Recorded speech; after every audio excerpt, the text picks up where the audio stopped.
اب آئیے میں دعوت خطاب دینے جا رہا ہوں خطیب اہل سنت مولانا محمد باقر علی صدیقی قادری صاحب سے ملتمس ہوں کہ وہ آئے اور اس جلسے سے خطاب فرما کر ہم سب کے دلوں کو نور سے منور اور مجلہ فرمائے۔ مولانا محمد باقر علی صدیقی قادری صاحب۔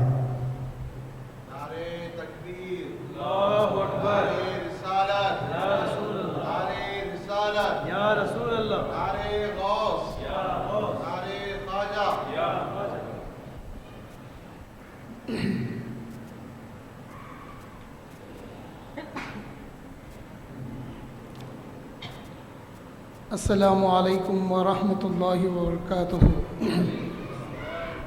الحمد للہ رب العالمین والصلاة والسلام علی سید الاولین والآخرین نبی الانبیاء والمرسلین وعلی آلہ واصحابہ ومن تبعہ بإحسان الی یوم الدین، اما بعد۔ قال اللہ تعالی فاعوذ باللہ من الشیطان الرجیم ان اللہ وملائکته یصلون علی النبی یا ایہا الذین آمنوا صلوا علیہ وسلموا تسلیما۔ صلی اللہ علی النبی الامی وعلی آلہ واصحابہ وبارک وسلم۔ وقال اللہ تعالی فی مقام آخر قد جاءکم من اللہ نور وکتاب مبین، صدق اللہ العظیم۔ الحدیث عن رسول اللہ صلی اللہ علیہ وسلم کنت نورا بین یدی ربی قبل ان یخلق آدم ب14,000 عام او کما قال علیہ الصلاۃ والسلام۔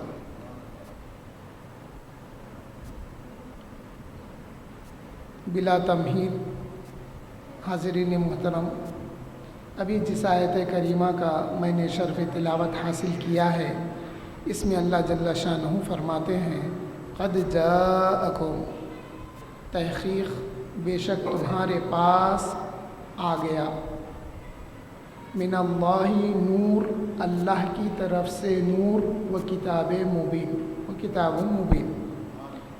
اس آیت کی تفسیر میں یہ بات تو واضح ہے کہ اللہ کی جانب سے کتاب مبین آ گئی، روشن کتاب آ گئی۔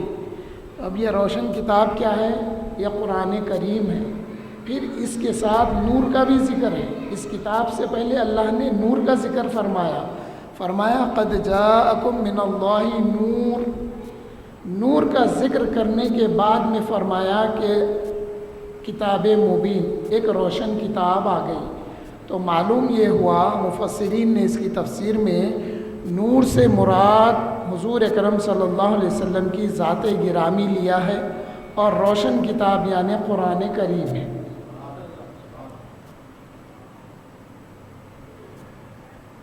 اب جب نور آ گیا تو پھر جو کتاب اللہ نے بھیجی ہے وہ کتاب مبین ہو گئی۔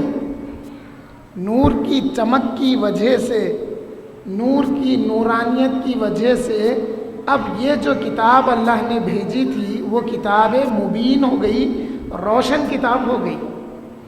اب یہ نور آیا اللہ کی طرف سے، تو جو ہوتا ہے وہ آتا ہے، جو ہوتا ہے وہ آتا ہے۔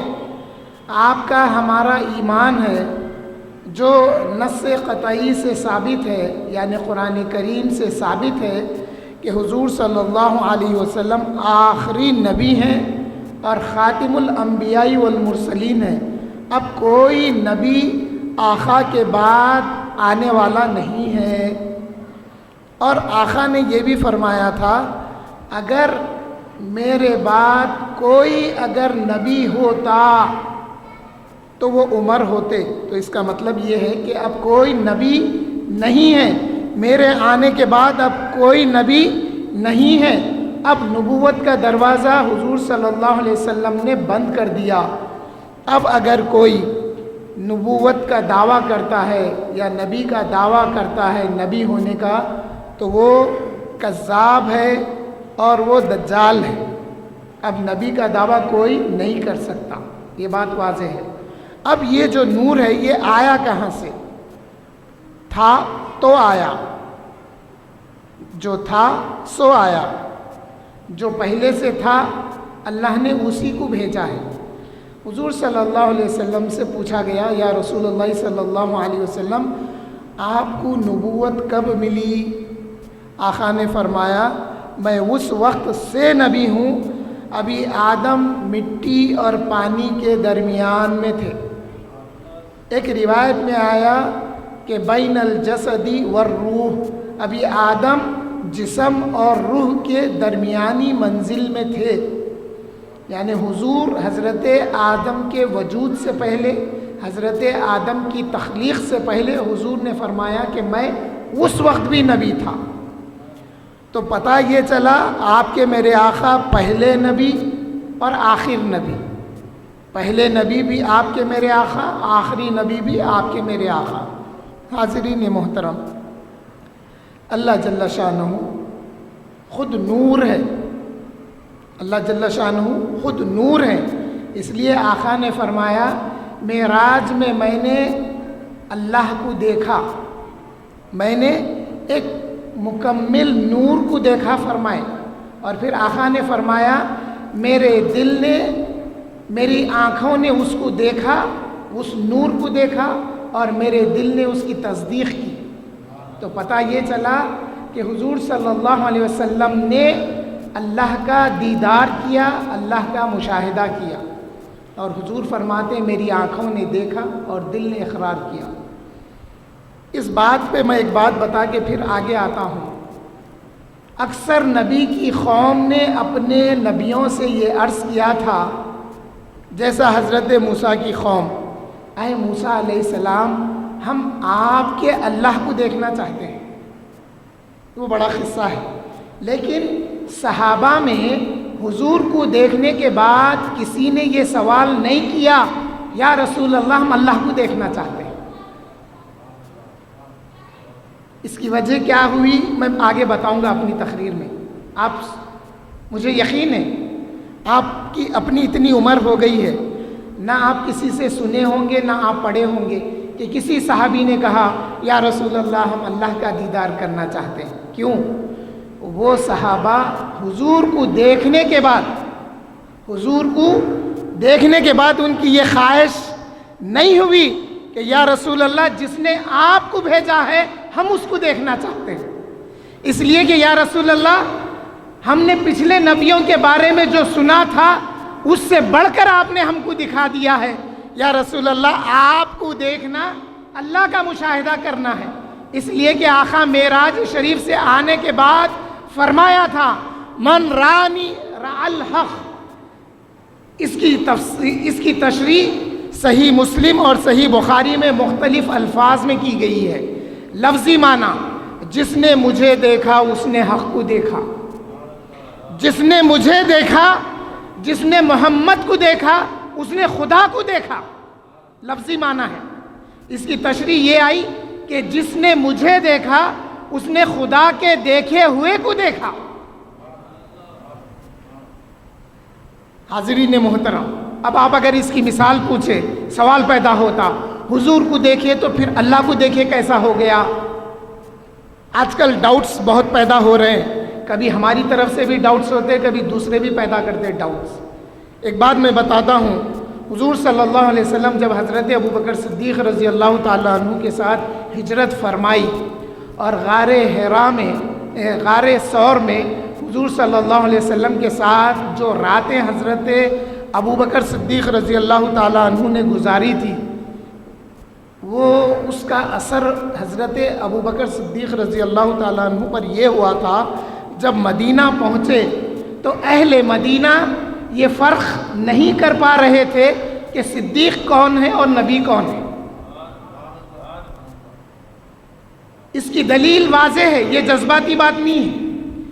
یہ جب سچویشن کو حضرت ابوبکر صدیق رضی اللہ تعالیٰ عنہ نے دیکھا، اور حضرت ابوبکر صدیق رضی اللہ تعالیٰ عنہ بڑے ذہین تھے، علماء فرماتے دنیا میں 3 اشخاص ذہین گزرے جس میں ایک حضرت ابوبکر ہے، کیونکہ جب حجۃ الوداع میں آیت نازل ہوئی الیوم اکملت لکم دینکم، یہ آیت جب نازل ہوئی تو حضرت ابوبکر رونے لگے، باقی سب خوشی منا رہے تھے۔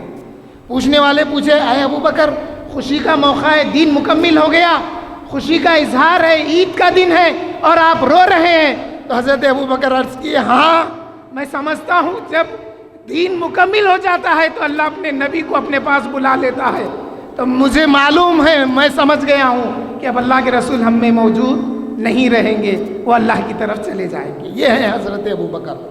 حضرت ابوبکر نے ان لوگوں کو دیکھا کہ کوئی آگے بڑھنے میں لوگ کھچکھچا رہے ہیں، وہ تمیز نہیں کر رہے کہ صدیق کون ہے اور نبی کون ہے۔ فوری حضرت ابوبکر کھڑے ہوتے ہیں اور اپنی چادر حضور پر سایہ کر لیتے ہیں۔ اب لوگ سمجھ گئے، آگے بڑھ کے ملنے لگے کہ یہ نبی ہے، یہ صدیق ہے۔ جب نور کی تجلیاں پڑتی ہے تو پھر اس کی کیفیت آ جاتی ہے، اس لیے لوگ پہچانتے نہیں ہیں۔ حاضرین محترم، یہ وہ نور تھا، اللہ جل شانہ کا نور۔ حضور نے فرمایا کہ اللہ ایک نور ہے جس کو میں نے دیکھا ہے۔ حاضرین محترم، اللہ نے اپنے نور سے نبی کے نور کو بنایا، اللہ نے اپنے نور سے نبی کے نور کو بنایا۔ پھر سوال پیدا ہوتا، یہ سارے سوالہ میلاد میں چاہتے ہیں لوگ، دوسرے معاملوں میں نہیں آتے۔ اللہ نے اپنے نور سے بنایا تو ادھر کے جب اللہ نے اپنے نور سے بنایا تو یہ نور میں کم ہو گیا، یہ نور میں کمی آ گئی، ایسا نہیں بولنا۔ تو ہمارے اسکول کالج جانے والے بچے کنفیوز ہو کے وہ لوگ ڈاؤٹ میں آ جاتے۔ پہلے کے ہمارے بڑے تھے، بڑے بزرگ تھے، بچوں کو پہلیاں بتا کر ان کے اسکلز ڈیولپ کرتے تھے۔ آج کل ہم لوگ ایسے چیزوں میں اسکلز ڈیولپ نہیں کرتے، دوسرے معاملوں میں اسکلز ڈیولپ کرتے بچوں کے۔ کیا کر رہے ہیں؟ بچوں کے اسکل ڈیولپمنٹ کلاسز میں بھیج رہا ہوں میں۔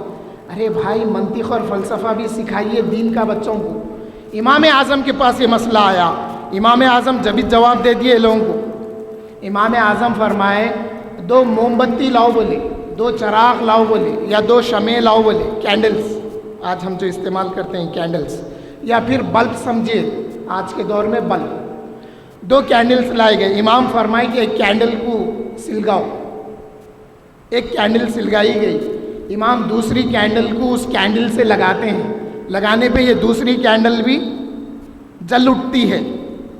تو اب امام پوچھتے ہیں، آئے دیکھنے والے بتا، جس کینڈل سے دوسری کینڈل جلائی گئی ہے روشنی اس کی کم ہے یا اس کی کم ہے؟ 2 بلب ہیں ہمارے پاس، سیم ویٹس کے ہیں، 100 ویٹس، آج کل 13 ویٹ 15 ویٹ آ رہے ہیں۔ 15 ویٹ کے 2 LED لیمپس ہیں۔ ایک لیمپ کو جلانے کے بعد، ایلومینیٹ کرنے کے بعد دوسرے لیمپ کو جب ایلومینیٹ کریں گے ہم تو دونوں کی روشنی ایک جیسی رہے گی، کسی میں کمی زیادتی نہیں ہوتی۔ 100 لیمپس لگا لیجئے، کسی کی روشنی ڈاؤن نہیں ہوتی، ایمپیئر ڈاؤن ہوتے، وولٹیج ڈاؤن ہو سکتا مگر روشنی ڈاؤن نہیں ہوتی۔ بہرحال امام جواب دے دیے، وہ عاجز ہو گیا، کہنے لگا، اے امام، میری آنکھیں گواہی دیتی ہے جس شمع سے یہ شمع جلائی گئی نہ روشنی اس کی کم ہوئی نہ روشنی اس کی کم ہوئی۔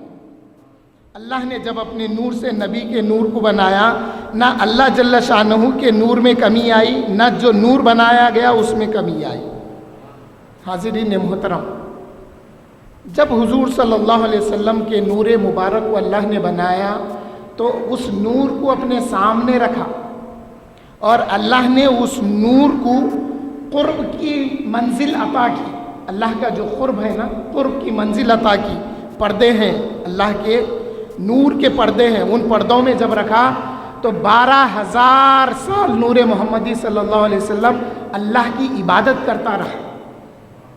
اس کے بعد میں اللہ جل شانہ نے حضور کے نور سے لوح کو بنایا، پھر قلم کو بنایا، پھر کرسی کو بنایا، پھر اس نور کو اٹھا کر اللہ تعالیٰ نے وہ مقام پہ رکھا جس مقام کا نام حب ہے، محبت۔ جب یہ قرب میں رکھ دیا تو قرب کا فیض کیا ملا؟ حضور کے نور کو جو فیض ملا اللہ کے قرب کا، اس میں اللہ نے فرمایا النبی اولا بالمؤمنین من انفسہم۔ اے مومنوں جو اپنے آپ کو مومن کہتے ہیں، اے مومنوں سنو، خطاب مومنین سے ہے۔ اللہ نے فرمایا النبی اولا بالمؤمنین من انفسہم، یہ میرا جو نبی ہے، یہ نبی کو میں نے جب قرب میں رکھا، جب اس نے میری عبادت کی تو میں نے اس کو وہ مقام عطا کر دیا ہے۔ اے ایمان والو سنو، میں یہ نبی کو تمہاری جانوں سے بھی قریب کر دیتا ہوں۔ جان کتنی قریب ہے انسان کے جسم سے ڈیفینیٹلی نہیں معلوم، لیکن اللہ نے فرمایا تم جو سمجھتے ہیں جان قریب ہے، جان گئی تو جسم کی کوئی اہمیت نہیں، کوئی اس کی ویلیو نہیں۔ تو اے لوگوں تم جان سمجھ رہے، ارے مومن تو وہ ہے اپنی جان سے بھی قریب نبی کو سمجھتا ہے۔ یہ خالی ترجمے نہیں ہے، یہ ترجمے نہیں ہے خالی، اس کی ایک گرامر ہے۔ اس کی گرامر یہ ہے، اولا کا صلہ جب با کے ساتھ آتا ہے تو عربی میں اقرب بالمومنین من انفسہم ہوتا ہے۔ علماء اہل سنت والجماعت کی جتنی تشریحات ہیں، جتنی تفاسیر ہے، وہ جذباتی نہیں ہے۔ آپ یاد رکھیے، لوگ ہم کو بولتے بعض موقعوں پہ نہیں بہت جذباتی بات کر دیے، ارے جذباتی بات نہیں کرے، وہی حقیقت ہے، پڑھ تو۔ یہ لوگ ایسے لوگ ہیں نبی کا ترجمہ نہیں کرے لوگ، ان کی کتابیں اٹھا کے دیکھ لو، نبی بول تو نبی لکھ دیے۔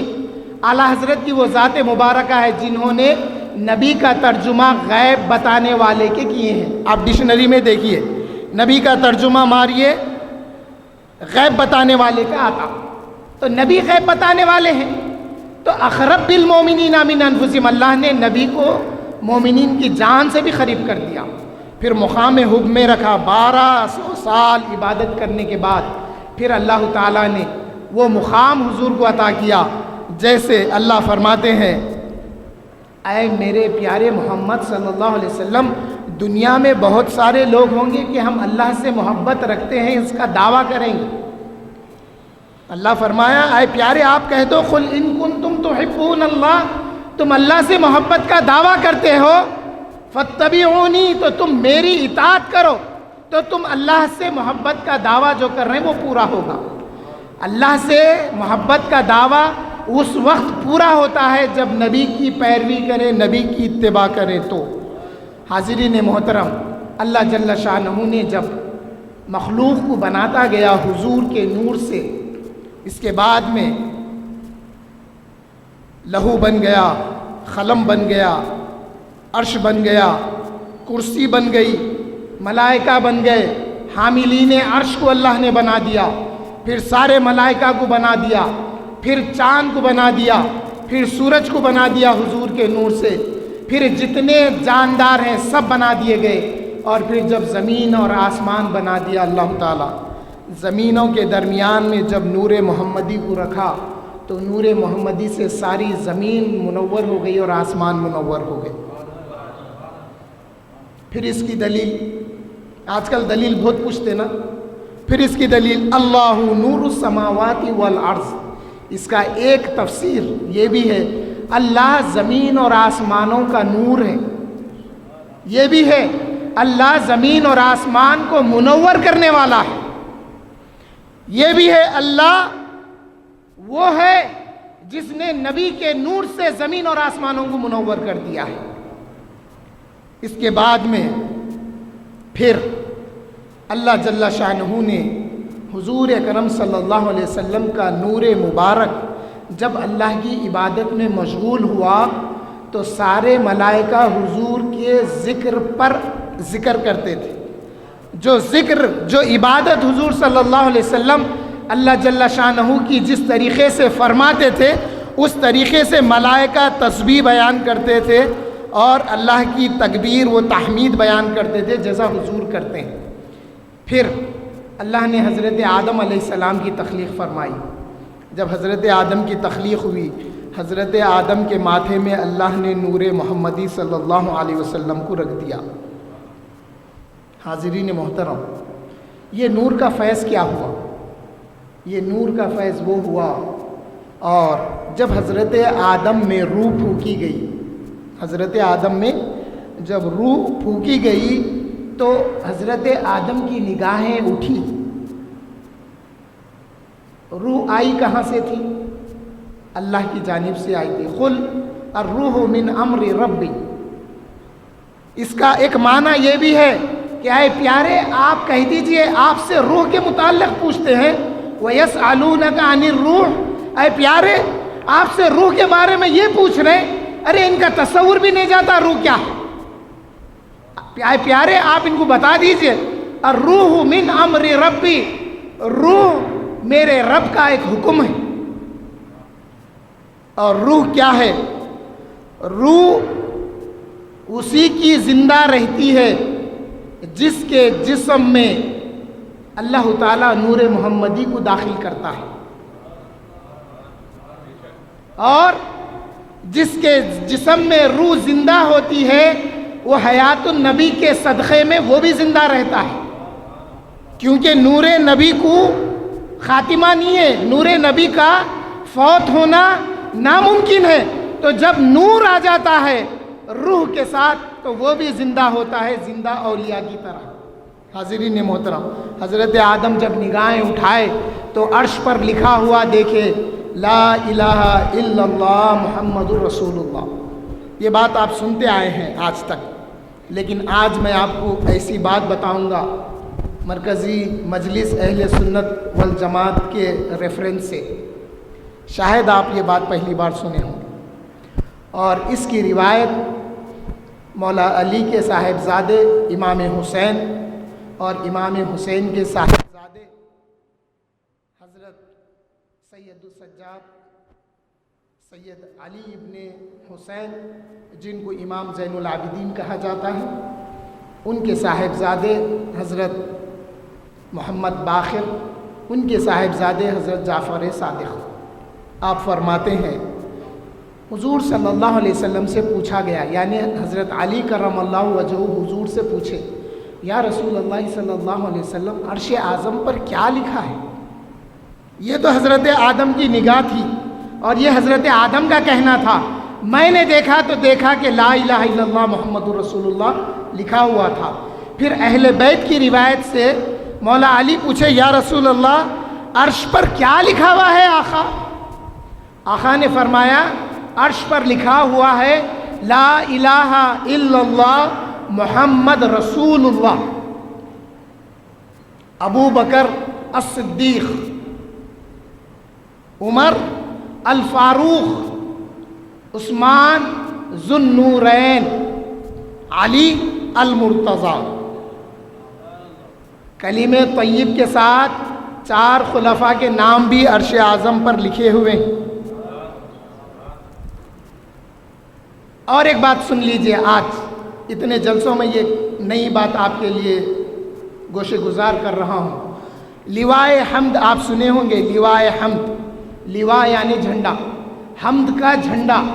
حضور فرمائے کہ روز قیامت لوائے حمد میرے ہاتھ میں ہوگا، یعنی ساری کائنات اور ساری مخلوق اپنی جگہ ہوگی، لیکن جو اللہ کی گواہی ہوگی اور جو اللہ کا وجود، اللہ کے ہونے کا جو ثبوت ہوگا، وہ لوائے حمد میرے پاس ہوگا اور میں فخر نہیں کرتا۔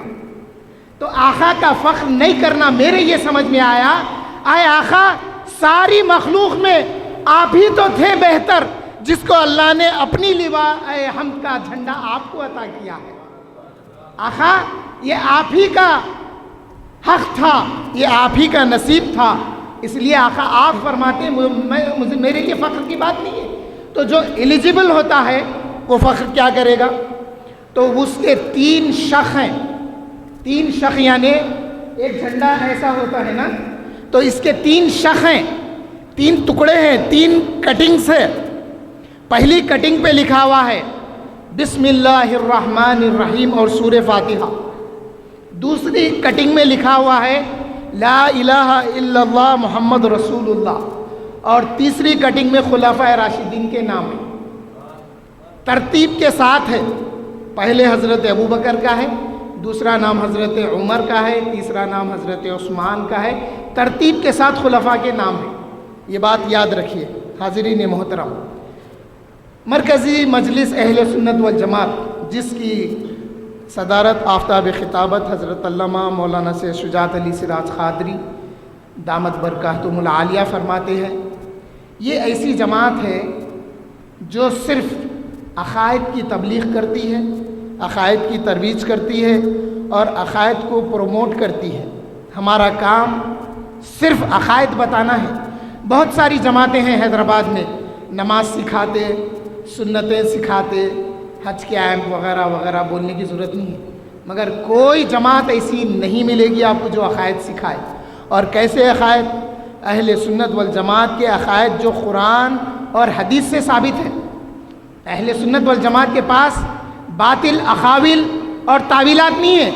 جو بات بتائیں گے وہ قرآن اور حدیث کی روشنی میں بتائیں گے. اس لیے ہم اس مہینے میں لوگوں کو دعوت دیتے ہیں. ہماری دعوت آپ بھی سنیے، اپنے ذہن میں رکھیے، اس بات کو عام کریے.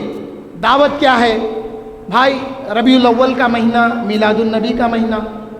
آپ نے الحمدللہ میلاد النبی کے اس جلسے میں خوش دلی کے ساتھ شریک ہو کر یہ ثبوت دیا ہے کہ اہل سنت والجماعت سے آپ متفق ہیں.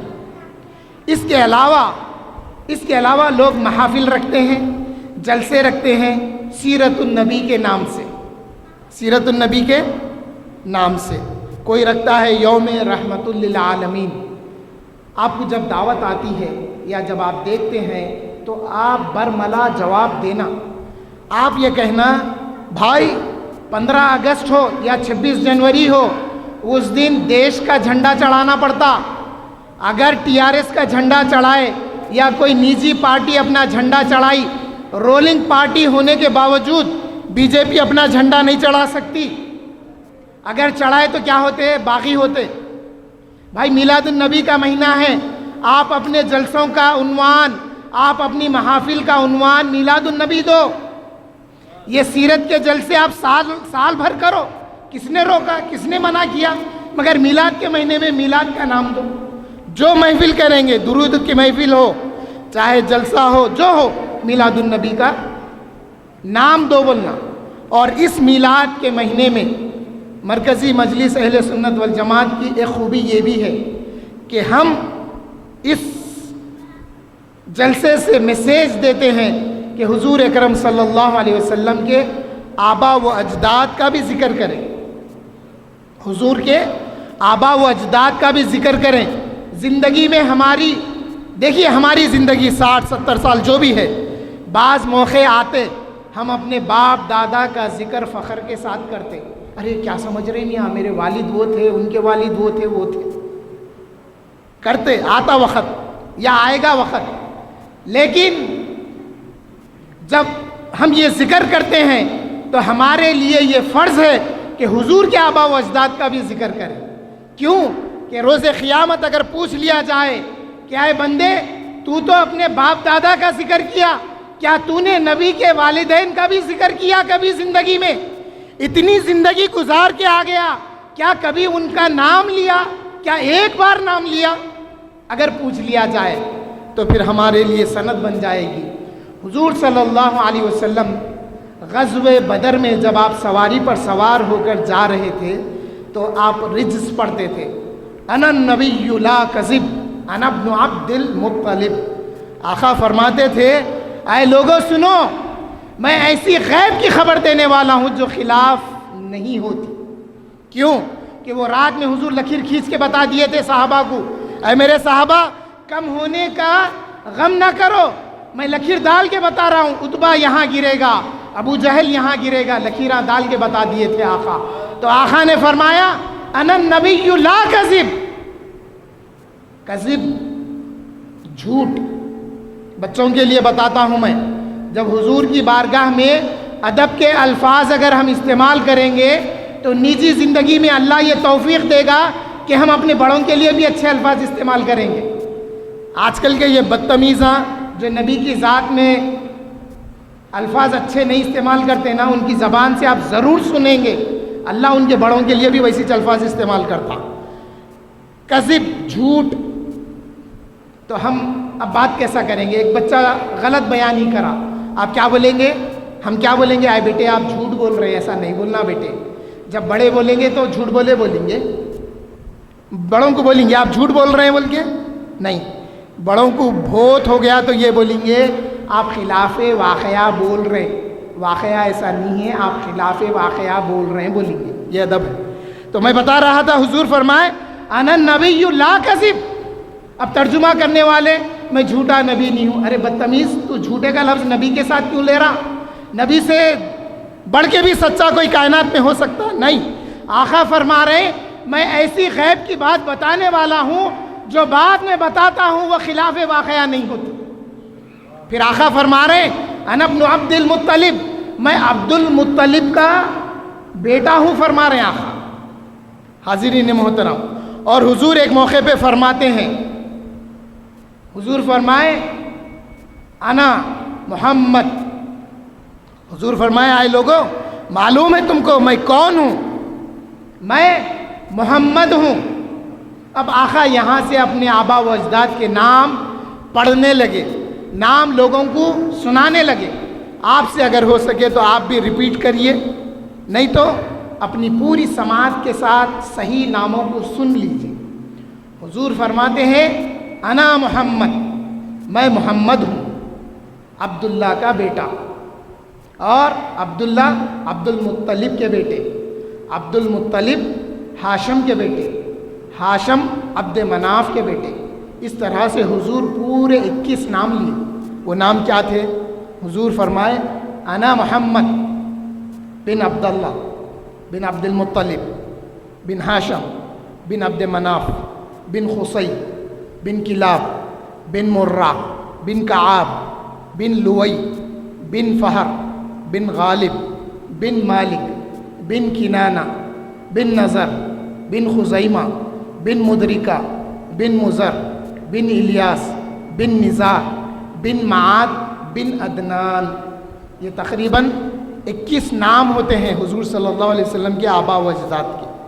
پھر حضرت عدنان سے حضرت اسماعیل علیہ السلام کے درمیان 30 آبا و اجداد ہیں. پھر حضرت اسماعیل کے والد حضرت ابراہیم علیہ السلام. اب ایک بات کو کلیئر کر لیجئے.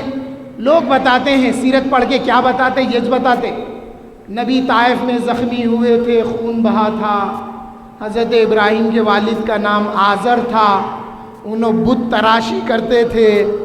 یہ بتاتے سیرت میں. سیرت کا نام آیا تو ڈاؤٹ فل.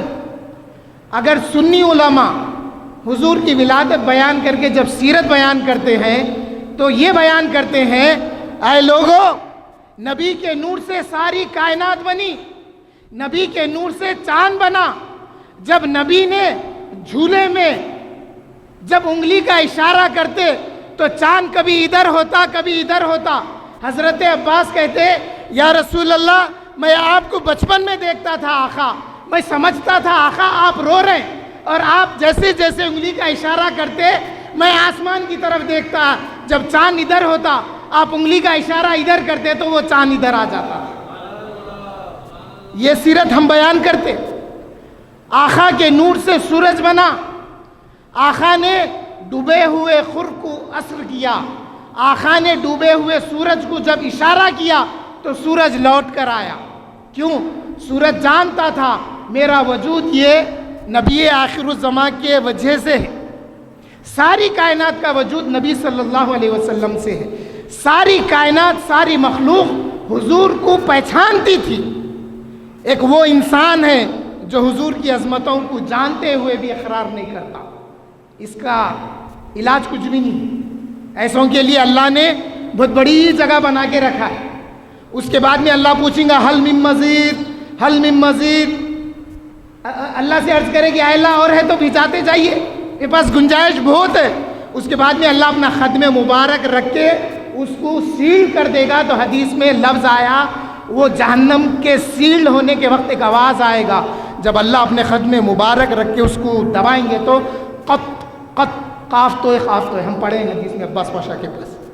تو حاضرین محترم ساری مخلوق حضور کو مانتی ہے، جانتی ہے. آقا فرماتے ہیں میرے اعلان نبوت سے پہلے میں مکے کی جس گلی سے گزرتا تھا ہر پتھر مجھے سلام کرتا تھا، السلام علیکہ یا رسول اللہ کہہ. تو میں بتا رہا تھا حضرت ابراہیم کے والد کا نام آزر نہیں ہے، حضرت ابراہیم کے چچا کا نام آزر ہے. پھر حضرت ابراہیم کے والد کا نام کیا ہے؟ کہیں مساجد میں اگر شجرے لگے ہوئے ہیں تو آپ پڑھیے حضرت ابراہیم کے والد کا نام